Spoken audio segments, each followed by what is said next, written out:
તમે આ પરસેવો પાડો અને તમારી આખી આ 20-25 વર્ષની જે નોકરી હોય, 30 વર્ષની જે નોકરી હોય, પછી તમારા હાથમાં કઈ સર્વિસ ના આવે, એનો એ લોકોને બધાને દુઃખ લાગ્યું કે આપણા કર્મચારી તો આમનામ રહી જવાના.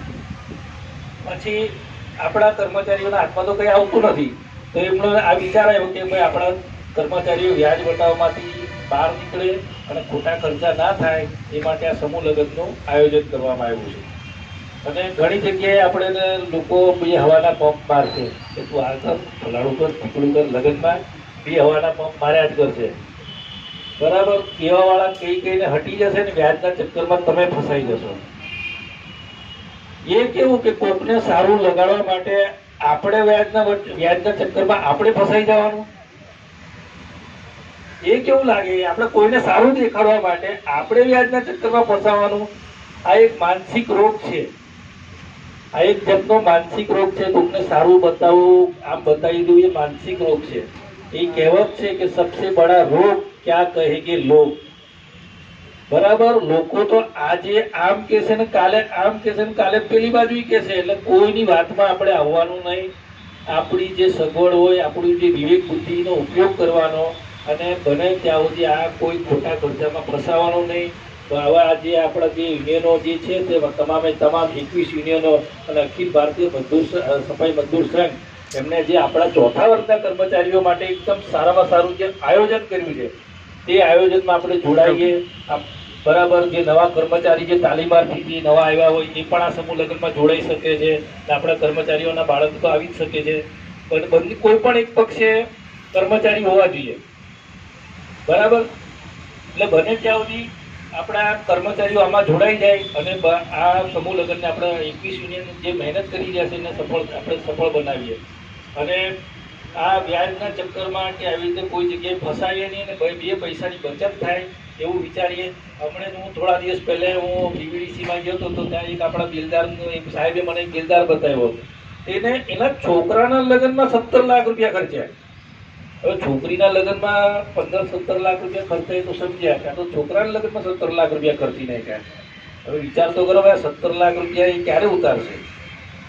હવે આ સમય પાકી ગયો છે કે આજે બે પૈસા તમારી પાસે આ સમૂહ લગ્નમાં જોડાયા પછી બચશે ને, તે છોકરાને આપણા બાળકોના ભવિષ્ય માટે, કે નોકરી ધંધો કે રોજગાર માટે, કે શિક્ષણ કે આરોગ્ય માટે.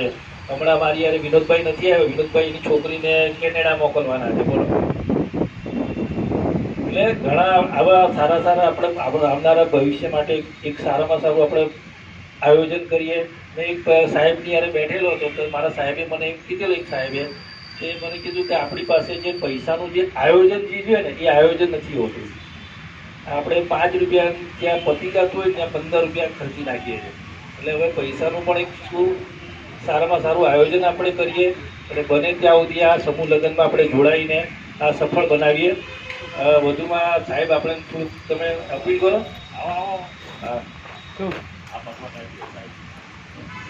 સમૂહ લગ્નની અપીલ કરો કે આ લોકો બધા જોડાય.